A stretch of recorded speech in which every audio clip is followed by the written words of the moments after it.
Hello friends, I am Shivendra Pratap Singh. Welcome to my channel लॉज्ञान। देखिए, हम लोग जो इस समय टॉपिक पढ़ रहे हैं, जो चैप्टर हम लोग पढ़ रहे हैं आईपीसी में, वो संपत्ति के विरुद्ध अपराध है। किस चैप्टर में है? चैप्टर 17 में है। ठीक है, आज जो हमें सेक्शंस कवर करने हैं वो सेक्शन 425 से लेकर 491 तक हम लोग आज कवर करेंगे। बट जो हमारा चैप्टर है, चैप्टर 17 संपत्ति के विरुद्ध अपराध, वो हमें कवर करना होगा 462 तक। वहाँ तक बताया गया है चैप्टर 17 के बारे में। फिर अगला चैप्टर 463 से नया चैप्टर आपका चैप्टर 18 स्टार्ट हो जाता है। ठीक है, चलिए शुरू करते हैं वीडियो को। तो सेक्शन 425 पढ़ते हैं। रजिस्ट्री, रजिस्ट्री क्या होती है इसके विषय में जानते हैं। अब देखिए, जो अब लास्ट के जो चैप्टर्स हैं जो आपको पढ़ने हैं, वो सिर्फ आप जो लाइन है, क्या उस सेक्शन में क्या कहा गया, जो इंपॉर्टेंट आपके सेक्शंस हैं, सभी सेक्शंस नहीं पढ़ने हैं। जो इंपॉर्टेंट सेक्शन है मैं उन्हीं को कवर करा रहा हूँ। ठीक है, तो सेक्शंस में क्या कहा गया है ये थोड़ा सा देख लीजिए हेडिंग वाइज, और कितना दंड दिया जाता है वो आप देख लीजिए। बस इसके अलावा ज़्यादा कुछ नहीं देखना है। हाँ, दृष्टांत जो होंगे इंपॉर्टेंट, वो दृष्टांत जरूर आप देख लीजिएगा। ठीक है, चलिए सेक्शन 425 क्या है? रजिस्ट्री। रजिस्ट्री क्या होती है? देखिए, रजिस्ट्री क्या है कि देखिए, इंग्लिश मीडियम वाले प्लीज़ अपना इंग्लिश देख लेंगे, बेयर एक्ट आप लेके बैठिए। ठीक है, सेक्शन मैंने बता दिया, सेक्शन सीधे आपका लिखा हुआ है इंग्लिश में, तो आप देख लीजिएगा। नहीं तो मुझे इंग्लिश हिंदी दोनों लिखने पड़ते हैं, तो वो थोड़ा सा दिक्कत होती है। ठीक है, टाइम ज़्यादा जाता है मेरा भी। ठीक है, तो बेयर एक्ट आप लेके बैठिए। ठीक, हिंदी मीडियम वाले भी, इंग्लिश मीडियम वाले भी, दोनों लोग बेयर एक्ट लेके बैठा करिए। ठीक है, तो रजिस्ट्री क्या होती है? रजिस्ट्री देखिए, जब कोई व्यक्ति किसी अन्य व्यक्ति का कोई भी सामान जो है, ठीक है, कोई संपत्ति क्या करता है, उसको क्षति पहुंचाता है, इस आशय से पहुंचाता है, ध्यान दीजिएगा, इस आशय से पहुंचाता है कि वह संपत्ति क्या है, उसमें नष्ट हो जाए, वो संपत्ति नष्ट हो जाए या उसकी उपयोगिता ही खत्म हो जाए। इस आशय से उस संपत्ति को नष्ट पहुंचाता, हानि पहुंचाता है। ठीक है, कि उसकी संपत्ति की क्या है, उपयोगिता या तो कम हो जाए या तो नष्ट हो जाए, इस आशय से पहुंचाता है। तो हम क्या कहते हैं, उसको रजिस्ट्री करना कहते हैं। जैसे देखिए, यहाँ पे एक जो डिफिनीशन दी गई है उसको पहले देख लेते हैं।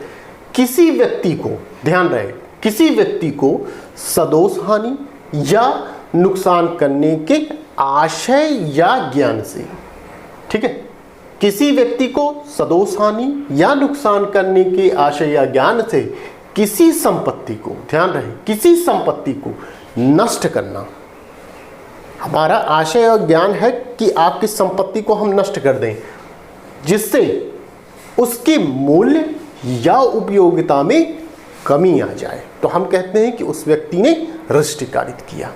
जैसे आपकी एक अंगूठी है, मान लीजिए सोने की है, बहुत अच्छी अंगूठी है, आपके फ्रेंड ने क्या किया, इस आशय से कि आज इसकी अंगूठी फेंक देना है। ठीक है, अंगूठी आपका देखने के लिए लिया और उसने नदी में फेंक दिया, कुएं में फेंक दिया, कहीं फेंक दिया, तो उसने क्या किया, रजिस्ट्री कारित किया। बर्फ का एक आपका दुकान है, मान लीजिए, उसमें पानी छोड़ दिया कि बर्फ आपका खत्म हो जाए, पिघल जाए, तो क्या हुआ, उसने रजिस्ट्री कारित किया। आपका खेत है, खेत में ढोरों को या बैल को दौड़ा दिया कि आपकी फसल नष्ट हो जाए, उसने क्या किया, रजिस्ट्री कारित किया। ठीक है, तो ये समस्त चीजें क्या है, रजिस्ट्री के अंतर्गत आएंगी, सेक्शन 425 के अंतर्गत आएंगी। अब देखिए, प्रश्न ये उत्पन्न होता है कि क्या स्वयं की संपत्ति का नष्ट करना या स्वयं की संपत्ति जो है नष्ट करना रजिस्ट्री माना जाएगा? स्वयं की संपत्ति नष्ट अगर कोई व्यक्ति कर दे तो क्या उसे रजिस्ट्री माना जाएगा? प्रश्न ये है। तो जी हाँ, माना जाएगा। कैसे माना जाएगा? कि मान लीजिए कि आप बाइक या अपने कार का इंश्योरेंस कराते हैं, ठीक है। और यदि किसी न कारण से बाइक या कार में एक्सीडेंट हो जाता है, आग लग जाती है या किसी कारण से दुर्घटनाग्रस्त हो जाता है वह संपत्ति आपकी, तो इंश्योरेंस के द्वारा आपको पैसा दिया जाता है। ठीक है, आप क्या करते हैं, उस बाइक या इंश्योरेंस को खुद ही आग लगा देते हैं इस आशय से कि भाई इंश्योरेंस वाला हमको पैसा देगा। तो यहाँ क्या है, आपने अपनी ही संपत्ति को नष्ट कर दिया है। किस आशय से? दुराशय से। ठीक है, आपका आशय, इंटेंशन क्या है? दूषित आशय है आपका कि वो कंपनी जो है, जो बीमा कंपनी है, इंश्योरेंस कंपनी है, वो आपको पैसा देगी। ठीक है, इस आशय से आप कार्य करते हैं। तो इस तरह कहा जा सकता है कि अपने स्वयं की संपत्ति को भी नष्ट किया जाना रिष्ट की श्रेणी में माना जाएगा। ठीक है, तो ये सेक्शन 425। और कोई व्यक्ति यदि ऐसा काम करता है, रिष्ट कारित करता है, तो उसे कितना दंड मिलेगा? सेक्शन 426 में बताया गया है कि 3 माह या जुर्माना या दोनों से दंडित किया जाएगा। ठीक है, कितना? 3 माह या जुर्माना या दोनों से दंडित, सेक्शन 426 में। 425 रिष्ट की डिफिनेशन बताती है, 426 आपका दंड का प्रावधान करता है। 441 आते हैं। 441 क्या है? आपराधिक अतिचार है। ठीक है, कैसा अतिचार? आपराधिक। देखते हैं, ध्यान दीजिएगा, किसी अवैध आशय से किसी संपत्ति में, ठीक है, किसी अवैध आशय से किसी संपत्ति में बिना प्राधिकार के, मतलब बिना आज्ञा के, बिना सहमति के क्या करता है कोई व्यक्ति? प्रवेश करता है, या प्राधिकार की समाप्ति पर भी बने रहना। मतलब गया तो है ठीक ठाक, मगर अब उसको चलना चाहिए, मगर जा नहीं रहा, वहीं रह रहा है। ठीक है, तो किसी अवैध आशय से किसी संपत्ति में बिना प्राधिकार के प्रवेश करना या प्राधिकार की समाप्ति पर बने रहना क्या कहलाता है? आपराधिक अतिचार कहलाता है। ठीक है, जैसे आप किसी के घर में गए हैं, एंटर किए, मेन द्वार से आप गए हैं, आप कोई सामान आपने चुरा लिया, तो आप क्या कर रहे हैं? आपने पहली चीज तो आपराधिक अतिचार किया, दूसरी चीज आपने चोरी की। ठीक है, ये दोनों कांड आपने कर दिए। आप पहला चीज तो आपराधिक अतिचार कर दिया क्योंकि आपका इंटेंशन ही चोरी करना था। ठीक है, आप उस आशय से ही गए थे, तो पहला तो आपराधिक अधिचार आपने वहीं कर दिया, और दूसरा आपका जो भी आपका सेक्शन लगे, चोरी का लगे या जो भी लगे, मगर वो आपराधिक अधिचार आपने कर दिया वहां पर। ठीक है, तो गलत आशय से आप किसी के घर में जा रहे हैं कि हमें ये अपराध करना है, तो वो क्या कहलाएगा? आपने आपराधिक अतिचार कर दिया है। ठीक है, यहां पे ध्यान दीजिएगा।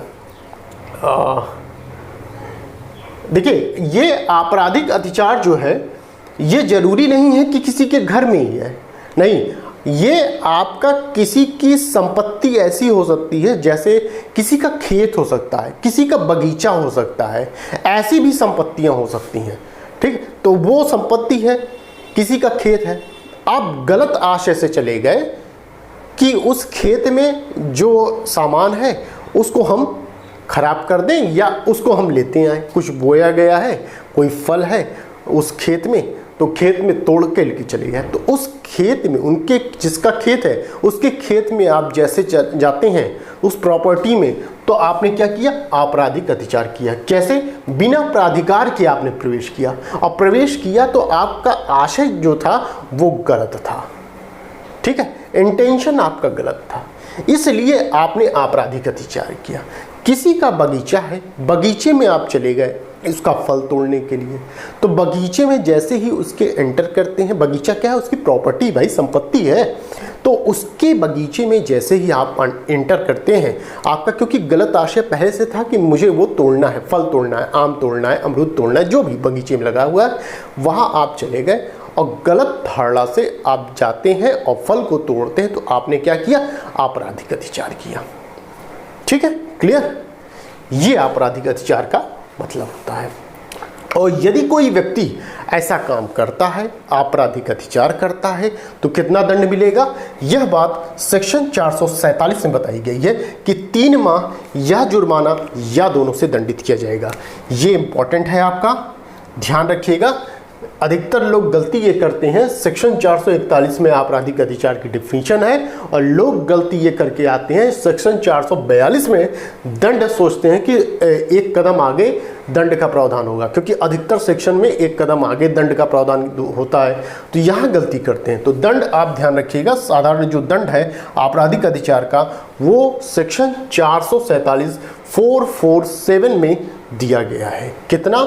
3 माह या जुर्माना या दोनों से दंडित किया जाएगा, ये ध्यान रखिएगा। तो ये हुआ 441 447। नेक्स्ट देखते हैं 442 गृह अत्याचार क्या होगा। यहां जैसे था आपराधिक अत्याचार, ठीक है, अब यही आपराधिक अत्याचार सब में शामिल होगा, ध्यान दीजिएगा, ठीक है। जैसे आपराधिक अत्याचार में किसी से प्रॉपर्टी में आप चले जा रहे हैं, ठीक है, गलत धारणा से, तो वो आपने क्या किया? किसी के प्रॉपर्टी में गलत धारणा से चले गए, आपने क्या किया? आपराधिक अत्याचार। बट आप किसी की प्रॉपर्टी में गलत धारणा से नहीं गए, वैसे ही चले गए, आपका दूषित आशय नहीं है, ठीक है, तब आपराधिक अत्याचार नहीं होगा, ठीक है, तब नहीं होगा। आप किसी के घर में गए, भाई घर में मान लीजिए आप बधाई देने गए, किसी का जुडिशरी निकल गया, एपीओ निकल गया, उस लड़के को बधाई देने गए, कॉन्ग्रेचुलेशन करने गए, तो अब ये थोड़ी ना होगा कि अब भाई आपराधिक अत्याचार आपने कर दिया। नहीं, आपका आशय गलत नहीं था, आप तो क्या करने जा रहे हैं, आप भाई उसको बधाई देने जा रहे हैं, इसलिए यहाँ कोई ऑफेंस नहीं होगा। बट आप वहीं पर किसी आपराधिक आशय से जाते हैं, तब वहाँ पर आपराधिक अत्याचार हो जाएगा, ठीक। और ये अब देखिए गृह अत्याचार क्या है। गृह अत्याचार में ये चीज़ें शामिल रहेंगी। आपराधिक अत्याचार देखिए, किसी निवास गृह, चूंकि ये गृह अत्याचार नाम से स्पष्ट है, ऐसा अत्याचार जो कहाँ किया जा रहा है? गृह में किया जा रहा है, ठीक है। और वह गृह कैसा है, ये ध्यान दीजिए, ये गृह कैसा है? गृह मतलब सिर्फ ईंटें बालू सीमेंट से बनाया हुआ घर ही नहीं गृह कहेंगे। गृह का मतलब होता है निर्माण, तंबू या जलयान, जहां लोग रहते हैं, ठीक है, उसी को अपना घर बना के रहते हैं, ठीक है। तो ऐसे चीजों को भी हम क्या कहेंगे? गृह कहेंगे। और उस जगह यदि कोई व्यक्ति क्या करता है? अत्याचार करता है, आपराधिक आशय से घुसता है वहां पे कोई अपराध करने के लिए, तो कहा जाएगा कि उसने गृह अत्याचार किया है, ठीक है। कि जैसे कोई घर है, घर में चले गए तो भाई गृह अत्याचार तो है ही, बट वही घर यदि इस रूप में है, निर्माण में है, यदि तंबू है, आपका टेंट वेंट आपने गाड़ा हुआ है, या जलयान में आपने बनाया हुआ है अपना रहने का स्थान, वहाँ आप प्रॉपर्टी अपनी रखे हुए हैं, जैसे सोना है या जो भी बेशकीमती आपका सामान है, जेवर है, या जो कोई भी सामान रखे हैं, और कोई व्यक्ति वहाँ एंटर करता है, आपकी सामानों को ले जाता है, तो यह कहा जाएगा उसने क्या किया? गृह अत्याचार किया है, क्योंकि ये भी गृह माना जा रहा है, इसलिए यह कहा जाएगा कि उसने गृह अत्याचार किया, ठीक है। तो ये रहा। अब देखिए 442 में गृह अत्याचार को बताया गया है, और कोई व्यक्ति गृह अत्याचार करता है तो उसको कितना दंड दिया जाएगा, यह बात 448 में बताई गई है। 1 वर्ष या जुर्माना या दोनों से दंडित किया जाएगा। कितना है? 1 वर्ष या जुर्माना या दोनों से दंडित किया जाएगा। ध्यान रहे 447, देखिए 447 में क्या है? आपराधिक अत्याचार का दंड बताया गया। 448 में गृह अत्याचार का दंड बताया गया। 441 में आपराधिक अत्याचार की डिफिनीशन बताई गई। 442 में गृह अत्याचार की डिफिनीशन बताई गई। ध्यान रखिएगा, ठीक है, दंड ध्यान रखिएगा, ये इंपॉर्टेंट है, ये पूछा जाता है। एक तो आपकी डेफिनेशन पूछ ली जाती है कि किस सेक्शन में है, दूसरा इसके दंड भी पूछ लिए जाते हैं कि किस सेक्शन में बताए गए हैं दंड। तो दंड ध्यान रखिएगा, ये पूछा जाता है, ये कंफ्यूज करता है, तो इस चीज़ को ध्यान में रखिएगा, ठीक है। तो ये आपका 448 हो गया। नेक्स्ट आते हैं 443, ये होता है प्रच्छन्न गृह अतिचार। देखिए इसमें भी गृह अतिचार शामिल है। ये क्या होता है प्रच्छन्न गृह अतिचार? एक्चुअली इसमें ये होता है कि इसमें व्यक्ति क्या करता है, अपने प्रवेश एवं उपस्थिति को छिपाते हुए किया गया गृह अतिचार ही क्या कहलाता है, प्रच्छन्न गृह अतिचार कहलाता है। एक्चुअली गृह में चला गया, वो किसी घर में गया और अपने आइडेंटिफिकेशन को छिपा रहा है या अपने आप को छिपा रहा है, तो वहाँ पे क्या कहेंगे कि उसने क्या किया, प्रच्छन्न गृह अतिचार किया। जहाँ व्यक्ति अपने आप को छिपाए, अपनी पहचान को छिपाए, तो वहाँ पे क्या कहा जाएगा कि उसने प्रच्छन्न गृह अतिचार किया। ठीक है, अब देखिए एक कदम आगे, रात्रो प्रच्छन्न गृह अतिचार कब कहेंगे, जब यही प्रच्छन्न गृह अतिचार जब सूर्यास्त से सूर्योदय के मध्य किया जाता है, तब हम उसे कहेंगे रात्रो प्रच्छन्न गृह अतिचार उसने किया। ठीक है, प्रच्छन्न गृह अतिचार आप समझे कि अपनी आइडेंटिफिकेशन को वो छिपा रहा है या अपने आप को छिपा रहा है उस ग्रह में जाने के बाद, तो क्या वो क्या कहलाएगा, प्रच्छन्न गृह अतिचार। बट वही चीज आप रात में कर रहे हैं, कब, सूर्यास्त से सूर्योदय के मध्य आप वो अपराध कर रहे हैं, उस गृह में जा रहे हैं, अपनी आइडेंटिफिकेशन को छिपा रहे हैं, अपनी पहचान को छिपा रहे हैं, अपने आप को छिपा रहे हैं, तो वो क्या कहलाएगा, रात्रो प्रच्छन्न गृह अतिचार कहलाएगा। ठीक है, इंग्लिश वाले इंग्लिश देख लेंगे अपना। ठीक है, तो रात्रो प्रच्छन्न गृह अतिचार कहलाएगा। चलिए, तो ये 444 था। नेक्स्ट आते हैं गृह भेदन। गृह भेदन क्या है, ये इंपॉर्टेंट है आपका। ठीक है, ये इंपॉर्टेंट देखिए यहाँ भी है, लगभग जितने मैंने बताए हैं ये सेक्शंस खाली पूछ लिए जाते हैं, इसमें ज़्यादा माथा बच्ची ज़्यादा मत करिएगा, सिर्फ सेक्शन याद रखिएगा किस सेक्शन में क्या कहा गया है। बस सेक्शन में जैसे 425 रेस्टी दंड कहाँ है ये याद रहे आपको। पहली चीज़ सेक्शन याद रहे कि किस सेक्शन में क्या है, फिर दंड याद रहे कि किस सेक्शन में दंड दिया गया और कितना दंड दिया गया, ये याद रहना चाहिए। ठीक है, चलिए इधर आइए। 445 क्या है, गृह भेदन। कितने प्रकार से, 6 प्रकार से किया जाएगा। ये भी पूछा जाता है कि गृह भेदन जो है वो कितने प्रकार से किया जा सकता है, तो 6 तरीकों से किया जा सकता है गृह भेदन। देखिए क्या कहा गया कि कोई गृह अतिचार, ठीक है, देखिए यहाँ पे 442 वाला, कोई गृह अतिचार, ठीक है, कोई गृह अतिचार, गृह भेदन तब बन जाता है, गृह अतिचार गृह भेदन कब बन जाता है, तब जब उस गृह में अतिचारी जो घुस रहा है द्वारा किया गया प्रवेश किसी अवैध मार्ग से किया गया हो, गलत रास्ते से किया गया हो। जो एंटर किया उसने उस गलत रास्ते से किया है, ठीक है, अथवा वैध मार्ग से प्रवेश तो करता है बट अवैध मार्ग से निकलता है। ठीक है, यहां क्या है, पहले में क्या क्या है, कोई गृह अतिचार गृह भेदन में कब कन्वर्ट हो जाता है, तब हो जाएगा जब वो व्यक्ति गलत तरीके से प्रवेश कर रहा है उस गृह में, अतिचारी द्वारा किया गया प्रवेश किसी अवैध मार्ग से। अवैध मार्ग से मतलब किसी उस गृह में सेंध वेंध मार के चला गया, सीढ़ी लगा के चला गया, रास्ता सब फेंक के चला गया। ठीक है, तो ये है गलत तरीका। जो तरीका मेन द्वार से आने का है, आप उस जगह से ना आकर किसी अन्य माध्यम से आप आते हैं, तो आप क्या करते हैं, गृह भेदन करते हैं।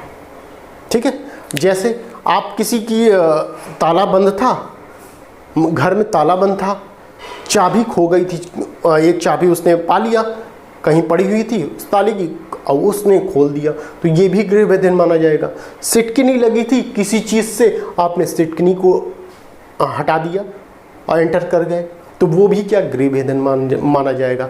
मतलब आप जो एंटर कर रहे हैं गलत तरीके से आप एंटर करते हो, तो वो क्या कहलाएगा, गृह भेदन माना जाएगा। और दूसरा कहा गया कि वैध मार्ग से प्रवेश तो कर रहे हैं बट निकल आप रहे हैं गलत तरीके से, गए वैध तरीके से और निकले छत के तरफ से या कहीं और से निकल गए।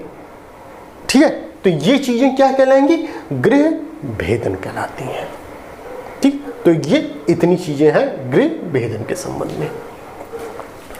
अब देखिए 453 जो है ये 445 में गृह भेदन को बताया गया, इतना याद रखिएगा बस आप, ठीक है। 453 में क्या है, ये इंपॉर्टेंट है, ये ध्यान रखिएगा। 453 में क्या है, प्रच्छन्न गृह अतिचार, ध्यान रखिए ये वाला 443 वाला प्रच्छन्न गृह अतिचार या गृह भेदन, इन दोनों का दंड कहां बताया गया है, 453 में बताया गया है। आपसे पूछा जाए कि गृह भेदन का दंड कहाँ है, या आपसे यह पूछा जाए कि प्रच्छन्न गृह अतिचार का दंड कहाँ बताया गया है, तो आप बताएंगे 453 में बताया गया है। इन दोनों का दंड बताया गया है। 453 में कितना, 2 वर्ष या जुर्माना अधिरोपित किया जा सकता है यदि कोई व्यक्ति या तो ऐसा काम करता है या तो ऐसा काम करता है, ठीक है। कितना है, 2 वर्ष और जुर्माना लगाया जा सकता है। नेक्स्ट है 446, ये क्या है, रात्रो गृह भेदन। जैसे हमने यहाँ पढ़ा था प्रच्छन्न गृह अतिचार और नेक्स्ट पढ़ा था रात्रो प्रच्छन्न गृह अतिचार, सेम यही बात यहाँ पर है। ये हमने पढ़ा गृह भेदन 445 में। फिर रात्रो गृह भेदन क्या होता है, यही गृह भेदन जो 445 में हम पढ़ रहे हैं, वही गृह भेदन कब किया जाए, सूर्यास्त के पश्चात या सूर्योदय से पूर्व यदि यह कार्य किया जाता है तो उसे कहते हैं रात्रो गृह भेदन, ठीक है। तो उसे रात्रो गृह भेदन करते हैं, जिसका प्रावधान 446 में किया गया है। अब देखिए यहां आपका जो चैप्टर 17 था वो समाप्त होता है, कहां तक है, 462 तक है, ठीक है। वहाँ इंपॉर्टेंट ज़्यादा सेक्शन नहीं थे इसलिए मैंने नहीं बताया, ठीक है। तो 462 तक आपका चैप्टर 17 था, संपत्ति के विरुद्ध अपराध था। अब चैप्टर 18 आता है, ठीक है, जो यहाँ से शुरू होता है। नेक्स्ट अब आता है 463, कूट रचना या इसे कहते हैं जालसाजी, फोर्जरी, ठीक है। कूट रचना या जालसाजी कहते हैं। अब आप मुझे एक कमेंट करके बताइए कि कूटकरण कहाँ है, ठीक है, जल्दी से कमेंट करके आप मुझे बताइए। 463 कूट रचना या जालसाजी क्या होता है। देखिए जब कोई व्यक्ति किसी झूठे दस्तावेज, फर्जी हस्ताक्षर, इलेक्ट्रॉनिक अभिलेख के किसी भाग को इस आशय से बदलता है जिससे लोक मतलब कि आम जनता जो है, लोग या किसी व्यक्ति को क्या हो, नुकसान हो या किसी प्रकार की क्षति कारित हो, तो क्या कहा जाएगा कि उसने कूट रचना किया है, फोर्जरी किया है, जालसाजी किया है, ठीक है। इतनी चीजें कही जाएंगी, समझिए बात को। जैसे कूट रचना में ये कहा गया कि कोई क्या कर दे, कोई व्यक्ति किसी झूठा दस्तावेज तैयार करता है, ठीक है। झूठा दस्तावेज क्या है तैयार करने का, कोई भी झूठा दस्तावेज तैयार कर दे। जमीन आपकी नहीं है मगर आप क्या है, झूठा दस्तावेज अपने नाम जमीन करवा लिए हैं।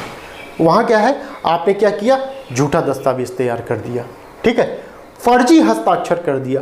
अधिकतर क्या होता है, लड़के फर्जी हस्ताक्षर करते हैं। शुरू में जब पढ़ते रहते हैं 8th क्लास 9th या हाई स्कूल इंटर तक भी लड़के क्या करते हैं, जब वहाँ से आता है कि भाई अपने मम्मी पापा से साइन करा के लेके आइए, ठीक है।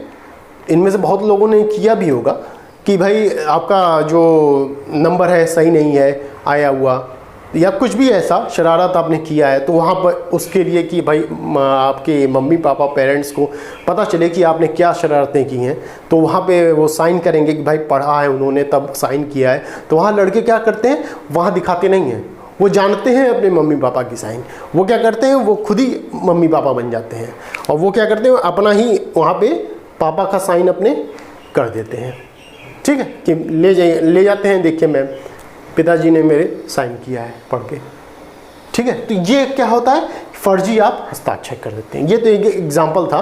फर्जी हस्ताक्षर कई तरह के से किए जा सकते हैं। जैसे चेकबुक में है, चेकबुक में क्या किया आपने, फर्जी हस्ताक्षर कर दिया। आपने देखा है कि जिसका चेकबुक है वो कैसे साइन करता है, आप ले गए वहाँ पे फर्जी आपका हस्ताक्षर कर देते हैं, ठीक है। या क्या किया, इलेक्ट्रॉनिक अभिलेख। अब आजकल जितनी भी चीज़ें हैं वो इलेक्ट्रॉनिक हो चुकी हैं, कुछ भी आपका तो इलेक्ट्रॉनिक अभिलेख से संबंधित वहाँ कंप्यूटर पे कोई छेड़छाड़ आप कर दे रहे हैं उस अभिलेख में कंप्यूटर के माध्यम से, ठीक है। तो ये समस्त चीज़ें क्या हैं, आप ये कूट रचना के अंतर्गत शामिल मानी जाएंगी, ठीक है। ये चीज़ें हैं इसमें। और देखिए ये तो कूट रचना हुई, इसमें सिर्फ ये ध्यान देने वाली बात है कि किस सेक्शन में यह चीज़ें बताई गई हैं। इसके आगे की जो सेक्शन है उसमें दृष्टांत भी दिए होंगे, उस दृष्टांत को जरूर आप पढ़ लीजिएगा। तो कूट रचना या जालसाजी में सिर्फ आपको एक सेक्शन पता होना चाहिए, 463 कहाँ है, कूट रचना है। कूटकरण और कूट रचना ध्यान दीजिएगा, दोनों में डिफरेंस है, सेक्शन पता रहे कायदे से, इसलिए मैंने आपसे कहा कि कूटकरण कहाँ है ये आप मुझे बताइएगा, मैं बता चुका हूँ आपको, ठीक है। तो सेक्शन 463 क्या प्रावधान करता है, कूट रचना या जालसाजी का प्रावधान करता है, ठीक है। अब इसमें ये है, इतनी चीज़ें हैं, इसमें सभी चीज़ें देखिए जो दस्तावेज पे ही आप काम करते हैं, ऐसी जो कूट रचना कर रहे हैं आप दस्तावेज या इलेक्ट्रॉनिक दस्तावेज, जब आप एविडेंस पढ़ेंगे तो वहाँ भी है, दस्तावेज में क्या है, इलेक्ट्रॉनिक दस्तावेज भी शामिल माना जाता है। तो ऐसे में जो दस्तावेज है, जो सिंपल कागज पत्तर वाले जो दस्तावेज हैं, या तो उसमें किसी प्रकार का आप छेड़छाड़ कर दें, ठीक है, या इलेक्ट्रॉनिक दस्तावेज है उसमें किसी प्रकार का आप छेड़छाड़ कर दे रहे हैं जिससे अन्य व्यक्ति या जिसका दस्तावेज है उसको हानि पहुँचती है, उसको क्षति पहुँचती है, उसको नुकसान पहुँचता है। तो आप क्या करते हैं, आप कूट रचना करते हैं या जालसाजी करते हैं, ठीक है। देखिए यदि आप ऐसा काम करते हैं, कूट रचना करते हैं 463 के दिन, तो कहाँ दंडित किए जाएंगे, 465 के अधीन आपको दंड मिलेगा। कितना दंड मिलेगा, 2 वर्ष या जुर्माना या दोनों से आप दंडित किए जा सकते हैं, ठीक है। ध्यान ये रखिएगा, 463 में कूट रचना बताया गया, 465 में आपका दंड बताया गया। थोड़े ज़्यादा हो जा रहे हैं, थोड़ा सा आप माइंड को फ्रेश रखिएगा, तोड़ तोड़ के पढ़िएगा तो आपको क्लियर होगा, याद होगा। एक ही दिन सभी सेक्शंस लेके मत बैठ जाइएगा, क्योंकि वो सभी आपस में क्या होंगे, भिड़ने लगेंगे। जैसे जैसे मैं पढ़ा रहा हूँ उस तरीके से एक एक टॉपिक लेके बैठिएगा याद करने के लिए। जैसे प्री है तो प्री में सिर्फ आपको याद करना है, सेक्शन है उसमें दंड का प्रावधान कहाँ है, कितना दंड मिलेगा, ये सब याद करना होगा आपको, ठीक है। तो एक बार पढ़ेंगे, 2 बार पढ़ेंगे, याद हो जाएगा, कोई प्रॉब्लम नहीं होगा, ठीक है। तो ये आपका 463 क्या है, कूट रचना। 465 कूट रचना कोई व्यक्ति करता है तो उसके लिए दंड का प्रावधान किया गया। नेक्स्ट आपका लास्ट है 464, ये क्या है, मिथ्या दस्तावेज रचना। मिथ्या मतलब झूठ, झूठा दस्तावेज रचना, ठीक है। जो दस्तावेज है उसमें किसी प्रकार का झूठ अधिरोपित कर देना। जैसे क्या हो जाए कि कोई मान लीजिए चेकबुक है, किसी ने 1000 रुपये या मान लीजिए 1000 रुपये डाला, 1000 ठीक है। क्या किया, 1 ऐसे नहीं किया, मान लीजिए ऐसे ही कर दिया, ऐसे करके 000 बना के आपको दे दिया कि भाई उसने कहा जाइए बैंक से इतना पैसा निकाल लीजिए। आपने क्या किया, आपने यह किया कि इसी के आगे 1 0 2 0 और बढ़ा दिया, या 1 0 ही बढ़ा दिया उसके आगे, ठीक है। उतना पैसा आपने रख लिया और जितना कहा था उनको दे दिया। तो ये आपने क्या किया, मिथ्या दस्तावेज आपने रच दिया है, ठीक है। किसी दस्तावेज है उसमें किसी प्रकार का आप कोई काम कर दे रहे हो जो आप प्राधिकृत नहीं हो उस चीज़ को करने के लिए, और उसको करने के बाद किसी अन्य व्यक्ति को क्षति हो रही है, नुकसान हो रहा है, तो वहाँ आप मिथ्या दस्तावेज रचते हैं, साइन कर देते हैं, किसी प्रकार का चिन्ह वहाँ अधिरोपित कर देते हैं उस दस्तावेज में, ठीक है, या किसी प्रकार की गड़बड़ी आप कर देते हैं दस्तावेज को लेकर, तो यहाँ कहा जाएगा आपने मिथ्या दस्तावेज रचा है।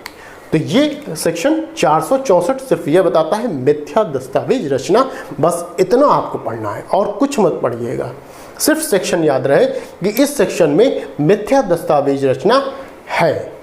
ठीक है, बस इतना काम की है आपकी चीज़ें, ज़्यादा इसमें मत पड़िएगा, नहीं कि कंफ्यूज हो जाएंगे। प्री है, उस हिसाब से ही आप देखिए। ठीक है, तो हमने क्या क्या पढ़ा, 425 से लेकर 491 तक पूरा कवर होगा। नेक्स्ट आपका विवाह से संबंधित आपके रहेंगे अपराध, उसको देखा जाएगा। और नेक्स्ट जो हमारा लेक्चर रहेगा शायद वह लास्ट लेक्चर रहेगा आईपीसी पर, और वहाँ मेरा आईपीसी समाप्त रहेगा। ठीक है, तो आज हमने रिष्टि देखा, आपराधिक अतिचार देखा, गृह अतिचार देखा, प्रच्छन्न गृह अतिचार देखा, रात्रो प्रच्छन्न गृह अतिचार देखा, फिर गृह भेदन देखा, प्रच्छन्न गृह अतिचार, गृह भेदन के लिए दंड, फिर रात्रो गृह भेदन देखा, कूट रचना और मिथ्या दस्तावेज रचना देखा। तो यहाँ तक पूरा हमने कंप्लीट किया है। और यहाँ तक वीडियो आपको पसंद आई हो तो प्लीज़ वीडियो को लाइक, शेयर एंड सब्सक्राइब कर दीजिएगा, और साथ ही साथ बेल आइकन को भी प्रेस कर दीजिएगा, जिससे कि आने वाली वीडियो के नोटिफिकेशन आपको मिलते रहें। तो बस आज के लिए इतना ही, फिर मिलते हैं नेक्स्ट वीडियो में। Thank you.